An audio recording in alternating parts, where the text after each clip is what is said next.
Hello, and welcome to Making Creativity Pay, the podcast where we talk to people in creative industries about how they promote and market their work. I'm Dan Barnett. On this episode, I spoke with playwright TJ Elliot of Knowledge Workings Theatre and Liviu Monsted of Monsted Productions. We talk about their show Retrospective, which is on at Barons Court Theatre in London until the 23rd of May. We also talk about the London pub theatre scene and how it compares with other locations such as Off-Broadway. We talk about casting a show that crosses 3 continents as well as promoting the show through traditional methods and social media. I started by asking TJ and Liviu to give a quick introduction to themselves. So TJ Elliot, and my company is Knowledge Workings Theatre.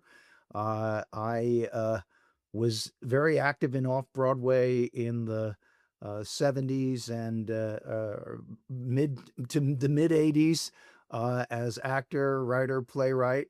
And then I had children. And the hiatus lasted longer than I thought, but in 2018, we founded this company, and this is our 9th play, Retrospective, that's happening at Barons Court Theatre. My name's Liviu Monsted. I'm the founder of Monsted Productions, an Australian independent theatre company in Sydney. And I've been running my company for about 13 years off the back of a very well-paying day job, which I use to help fund these independent shows that I work on. And my company is mainly focused on trying to get very original, unique pieces of writing into the theatre landscapes. And so when I decided to start doing some works in the UK, we came across a crossroads at the Barons Court Theatre with Leo, who runs the theatre, and TJ wanted to put on Retrospective, the show that we're doing at the Barons Court. I was looking for another show to direct, so we decided to join forces with our 2 companies together in order to make this wonderful collaboration, really between 3 different countries, kind of occur for this very unique and inspiring play. We call ourselves the Coalition of the Thrilling. I was going to ask a little bit about venue later, but it's probably a good time now you've mentioned that. Yes, you have a show, you want to put it on somewhere. Kind of what about Barons Court in particular felt kind of right for this show? One of the actresses in our show, Jasmine Dorothy Hefner, was at Edinburgh 2 years ago, but before she went up there, she did her 2-person play at Barons Court. So that's how I got introduced to it. And then I spent an afternoon with Leo last year there, and I was just fascinated at the community nature of Barons Court. People are coming in, they're borrowing props, they're using lighting equipment, and then also Liviu's show last year was pretty inspiring to me because that got involved with Barons Court Project. So I've always loved pub theater. I've had the opportunity, thankfully, to be in London a lot and see not just West End, but a lot of pub theater. But also the fact that this is such an integral part of the community. That kind of makes a lot of sense. So yes, so kind of going back to the show itself, I don't know if you just wanted to give an introduction and details about the show and kind of how it's come about.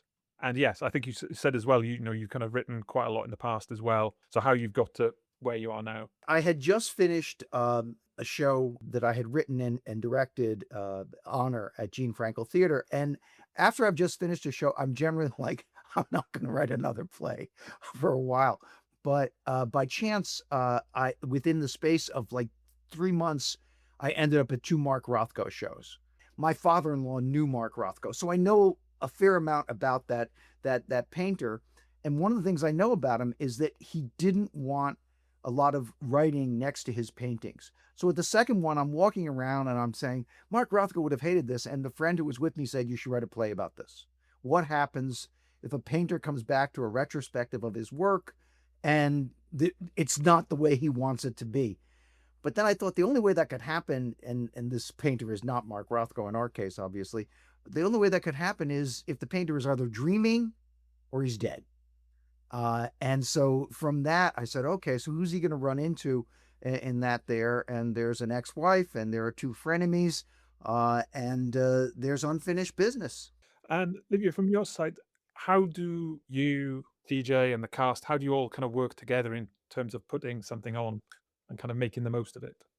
Sure. I mean, it started off with a lot of Zoom calls. That's the way of modern communication these days. You got to know how to use that Zoom call. I was in Sydney, and of course, TJ is in New York, and we got connected through Leo, and we started having conversations about what it would be for Monsant to take on the work, and how that approach would occur.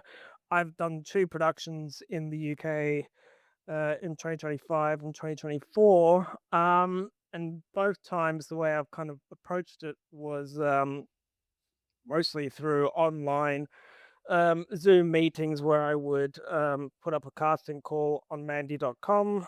We'd get a lot of applicants, and I'd get self tapes coming in, and then I'd do meetups with them online to get a sense of how they were to perform. And this play was about 2 months worth of auditions that we went through. The character, Rory McRory, the dead artist, is around 60, 70 years old, which is a unique age for a lead character. It really in any narrative. So it was relatively tough to find the right actor to take that on, but we did, obviously, and we got a wonderful cast. And Jasmine, who plays the art critic Z, she originated her role in the New York production, and I was very pleased that she's the role was written for her, as I understand. So she obviously, she took it on very well, and she has a lot of understanding of it. And so when she wanted to take on the role again for the London production, I was very pleased to hire her for it once again and to have her come on board. It was a relatively long process of auditions and castings to get the right people, but ultimately it was a matter of a lot of communication, a lot of understanding the principles of how the UK theatre scene was going to work with the actors, how do they work within the space, and understanding the language of retrospective and American plays, and getting that to be transferred into a UK space was also something that we took into account. For example, Pippa, who is the ex-wife, she is the only character in this UK version of the show that actually does speak British. She's British. I've made the character British, and everyone else speaks in American accents as per the original play. And this way, I wanted to do that because I wanted to create essentially a character that could be a bridge for the two cultures, in a sense, and so that UK audiences, could watch it and have a character they could relate to.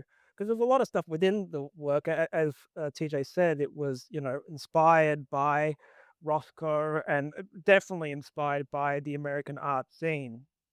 When talking to a lot of actors about it, a lot of the conversations was, how are we going to make sure that the language of the American art scene can be transcribed in a way that UK audiences can understand, that they can relate to? And I thought getting one of the actors to remain British accent and to make that character more British in sensibility would be a good way of doing it. So these were kind of the things that we were thinking about in the casting process and in the initial stages of getting the thing up and running. And so, when you're putting something like this on, how do you find the kind of sweet spot of, the number of nights and when to put it on? You don't want to do all this work for one night.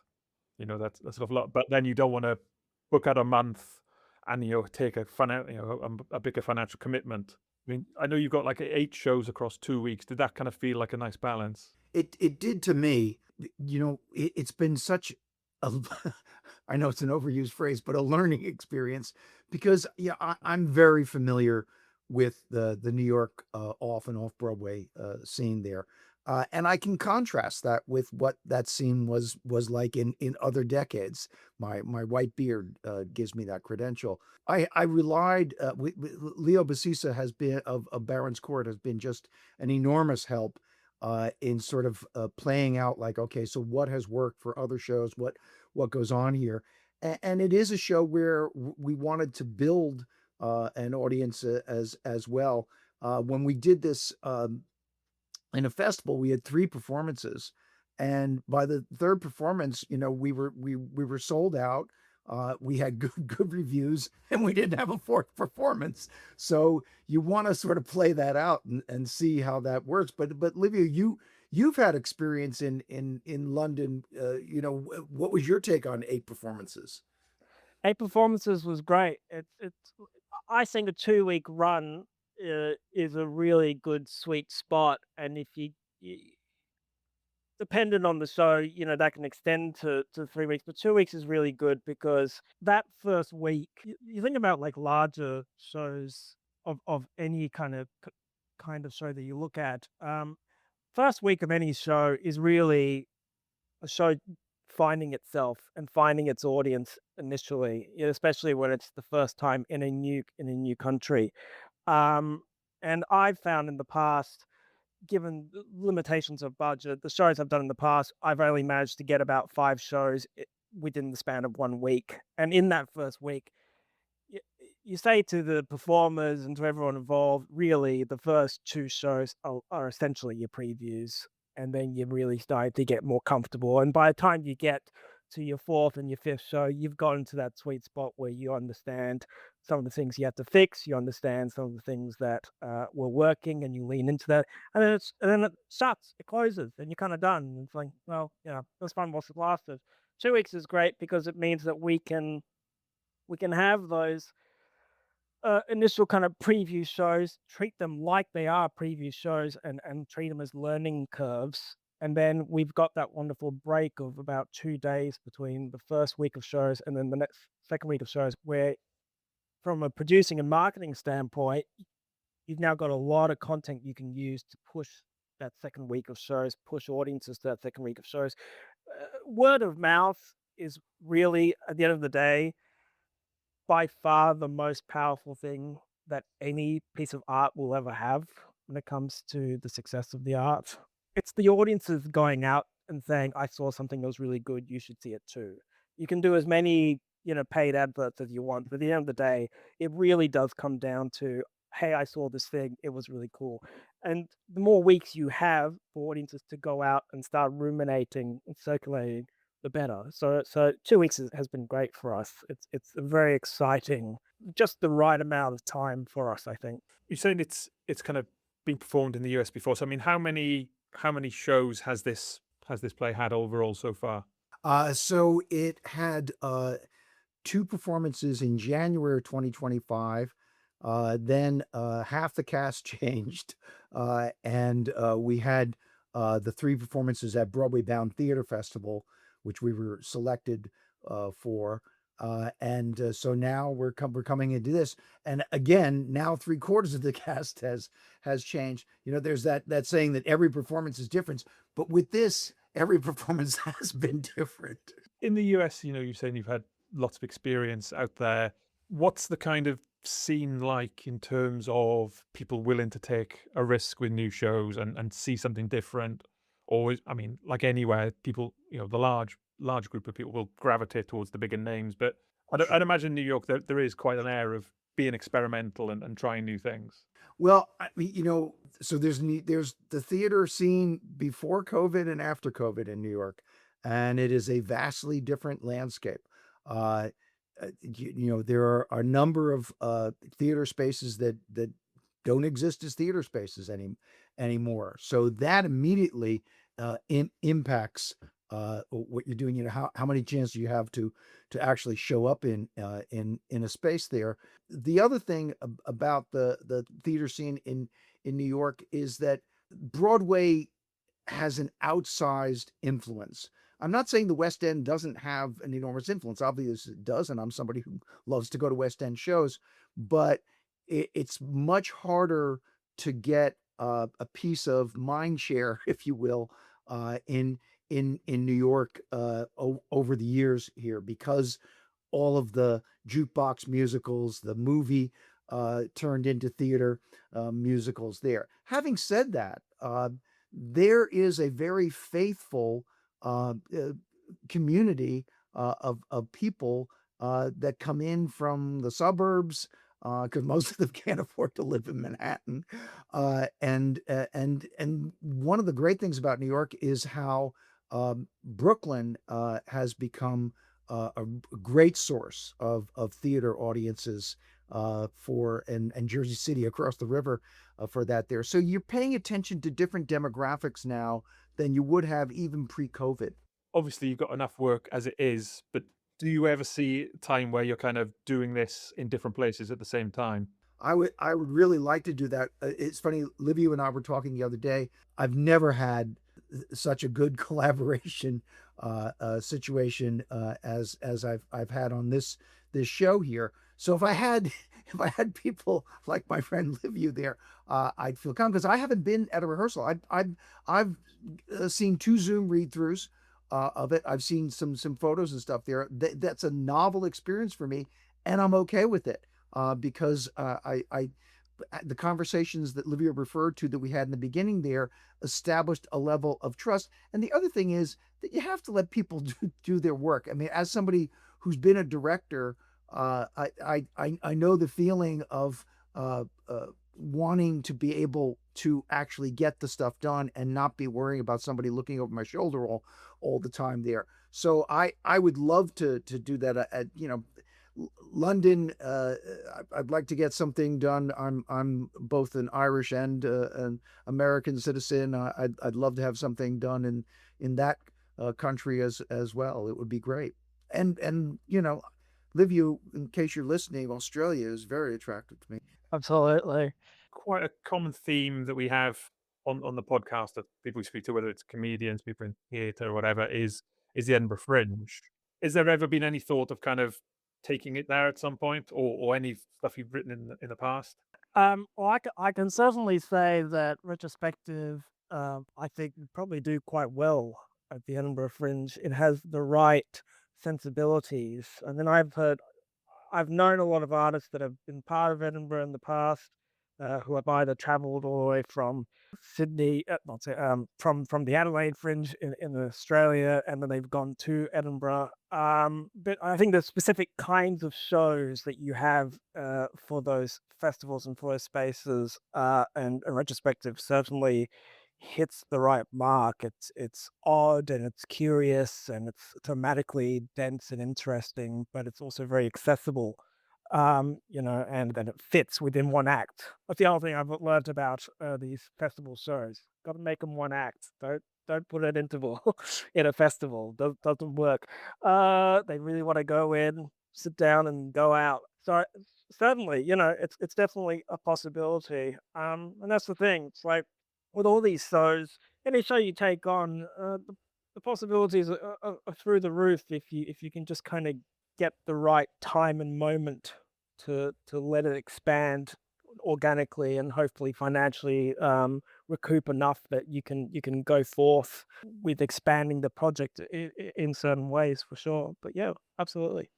I've been to Fringe several times, and I think the audiences there are really terrific for a play like this. I was there, in fact, once my son, who was at Cal Arts, they had a play there some years ago, and a friend of mine, Winnie Stack, is going to have her one woman show there. So boy, I'd love to have that happen because it's such a great atmosphere.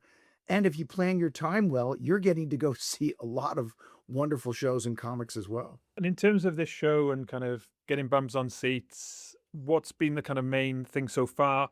And is it kind of all systems go over the next week or so to kind of really push things? Yeah, it's all systems go, that's for sure. Uh, yeah. Well, I mean, Livia, you've been doing a lot of social media posting there. I mean, pretty much every day. I think it'd be interesting to talk a little bit about how you've segmented this. Sure. One thing I found interesting about the London scene compared to the Sydney scene is Instagram has become my best friend. I gotta tell you. I mean, real honestly, it has. That there is a vibe and a sense of ongoing energy that exists around Instagram advertisements for theatre within the UK scene that is really encouraging. I mean, right now we're getting around 20,000 views on our Instagram page every day. And we started with only about maybe 2,000 when we were beginning this whole process, uh, beginning of last month. I pretty much made it my mission that for the entire term in which I was in the UK, so that was the 1st of April, um, all the way till the end of the show, I would post one single thing about the show on Instagram every single day. Content is content is content. It's essentially how it kind of runs. You put almost anything up on this page, and it's something that people will want to engage with and look at. And luckily for us, we've had a lot of really lucky things about this show. A lot of visual medium, like taking pictures of our Zoom meetings is exciting for to introduce the cast early. We've got a great graphic design in Gifford, who is TJ's son, and he's given me a lot of stuff to work with in the graphic design part of the show and how the show looks and what it feels like. And then it's just, other things like just we've been able to rehearse within the theater space, which means that visually our rehearsal shots are far closer to what the show actually looks like than you would see most of the time, where it's usually a room with a white wall, and you're kind of having to say, "I promise you, the show will look good. I promise you, come see the show." But this one's like, "No, no, look, it's like you're getting a good sense of what it actually feels like." So we've been very lucky in order to kind of get a lot of content behind us every day. I found out. I always do this every time I do this because I always forget. I have terrible memory for this stuff. But every time I do a production, I always go, what is the time that most people go and look at Instagram in the UK? And turns out it's around 11 a.m. till 2 p.m. That is the time that most people they will just hook right into it. So 11 a.m., between 11 a.m. to 2 p.m., practically every day, except for Saturdays. Saturdays, it's 4 p.m. in the evening. Who would have thought? Weekends are not good.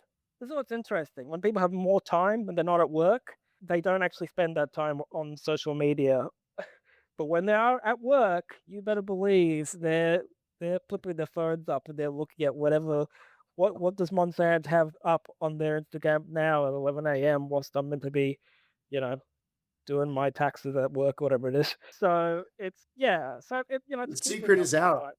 Yes, the secret is You absolutely. know, it's interesting because that's the sort of thing that I think is important. And I've enjoyed this podcast because you hear people giving snippets of information of what they've learned there. Just yesterday, we were talking about how the current scrolling tactic of individuals, you really should have captions. And you'll see this now frequently there. Even though the person is speaking, you still have the captions because folks have their phone turned down. They're on the tube or in New York on the subway, wherever they're, but they are looking at it and they're able to read it there. And it's reels. It's things that are moving, and of course it's got to be short. I love that one of the the indicators that I think it's Instagram that gives this, might be Facebook, there is like how many people looked at it for 3 seconds or more. Mm. So I think the fact that that's what they're measuring, they're trying to tell you something. And in terms of more traditional promotion, I mean, are you having much help from Brands Court Theatre themselves about their mailing list? We definitely get help from the Barons Court. They're really excellent as a theatre when it comes to the help, when it comes to promotion. Some theatres can kind of leave you in the lurch a little bit. They kind of go, "This is the space," but how you engage people with the space is up to you. Whereas Leo's very hands-on.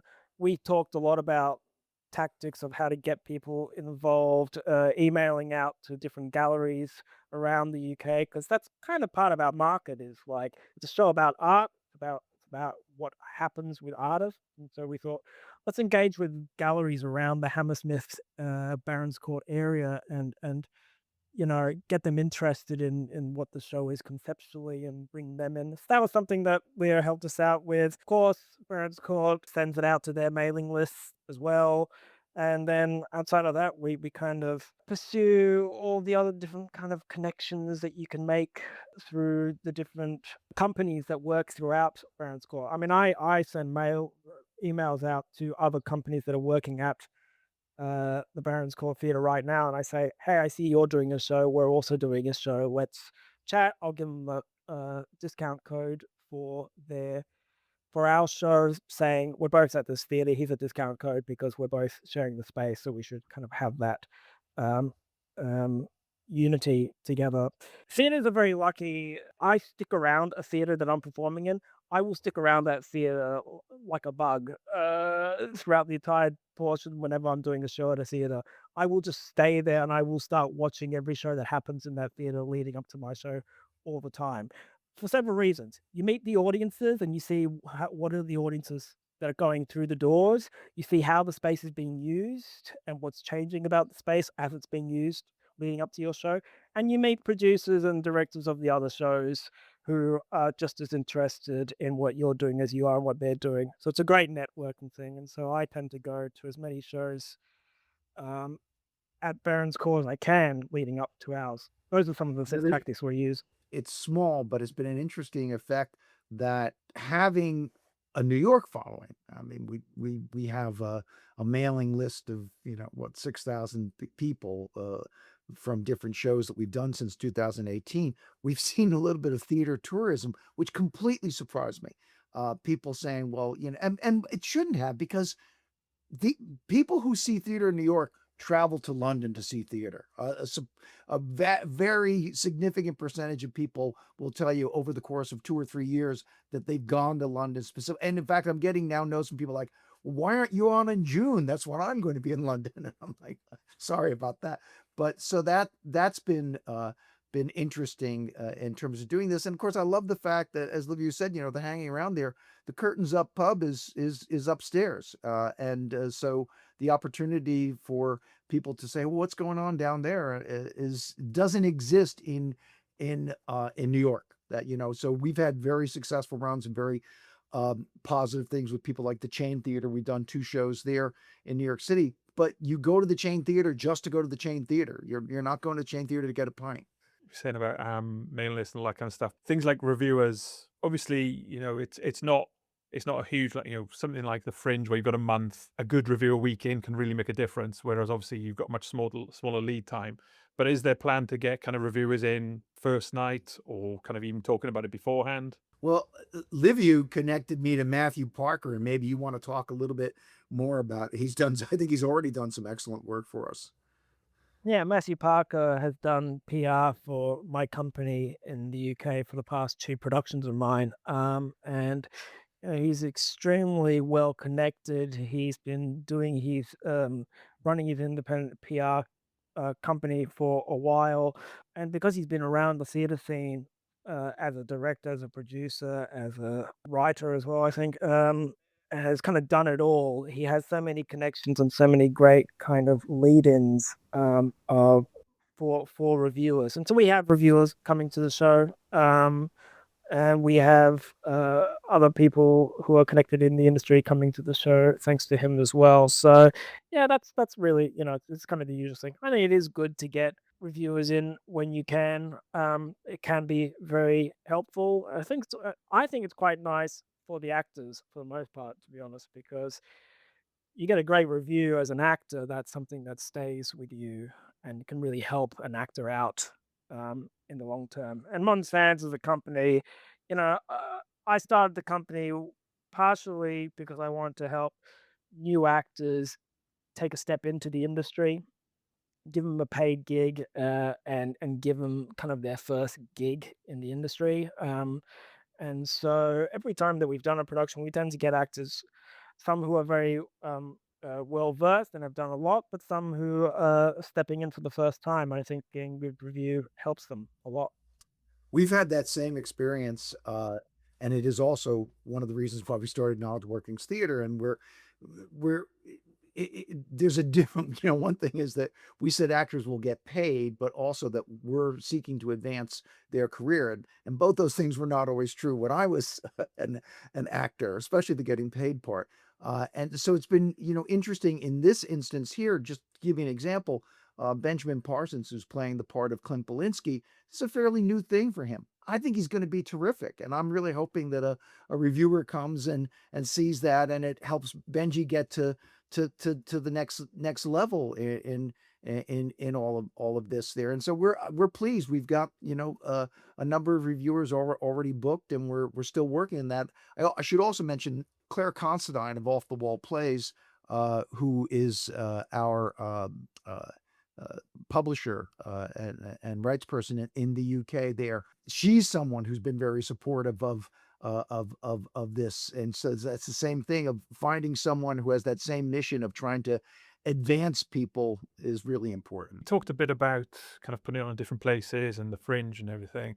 You mentioned a previous episode I did with Rosalie Minute, who plays Lady Clementine, and she said, one of the big things she found, she was a bit nervous about it, but was the kind of more regional theatre.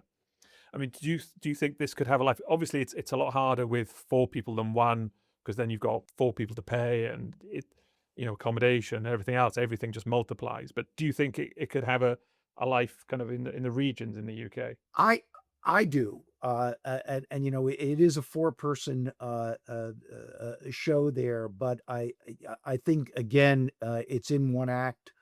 So I think there's the opportunity to for other people to do it. It's a simple set there, so it has some of those requirements, but we will see. I don't know, Liviu, what's your take on that? Yeah, absolutely. Yeah, no, I think it could easily work for regional because it is a simple mechanically the show is relatively simple, which I think helps it out a lot. But it's also, as I say, thematically very dense, so it has a broad appeal, I think, and can go in a lot of different areas, and people can find different things out of it depending on where they are. I think people who are in the city look at it and can definitely pick up on things that are about kind of the critical art culture, and some of that element comes into it with a character like Z, who's the art critic. But then other people look at into it and relate more to the more existential aspects of the parts that deal with grief, deal with moving on from these kind of repressed feelings of bitterness or negativity towards another person, and then overcoming those things definitely can come into play. So it has that kind of broad appeal. I think a lot of plays that do well in the regional sense. Thank you so much for coming on and talking about it. I think it sounds really interesting. Everything. I don't know, just to finish, TJ, if you just wanted to kind of give a quick 30 seconds to a minute of kind of what the show is and why. I know it's always difficult to kind of put you on the spot, but No, it's interesting because I think what the show is still developing. I'm glad of that. But this idea of someone's life work and how they're attached to that, and what went on in their life during that time that they did or did not do in the way that perhaps they wanted to. And so that idea of, is what we have to do to move on to next to somehow get rid of those attachments, or as Iris Murdoch says, to unself, to be able to not be burdened by all of that. Well, that may sound very serious, but actually, if you consider the realities of a critic who lacerated your show, a best friend who, whoop, spoiler alert, slept with your wife, and that ex-wife there, Absolutely. it's a comedy. Yeah, it's a funny show. I mean, there's what I love about it is it hits 2 things that I really enjoy. I grew up with in comedy. I grew up with British comedy, specifically the Pythons and Blackadder and whatnot. But I also have spent a lot of my time writing kind of shows that deal with the dark, serious themes of grief and loss. And this play hits those 2 marks for me as a director perfectly. And the way it balances comedy that is really very funny. It's very character driven. It's very much about how these people interact with each other, forced into a space together. But then also that comedy. There's this great saying that I say to the cast. I think the first rehearsal I said to them, I said, comedy is tragedy sped up. It's really, that's an easy way of kind of looking at it. And this play plays with the speed of that tragedy very, very well, and it's constantly engaging because of that. So you'll find it hilarious at points, and you'll find it very moving at other points. Thanks to TJ and Liviu. You can find more details about where to see Retrospective in the show notes. If you enjoyed this, check out our other episodes where we speak to people in creative industries about how they promote and market their work. Thanks for listening.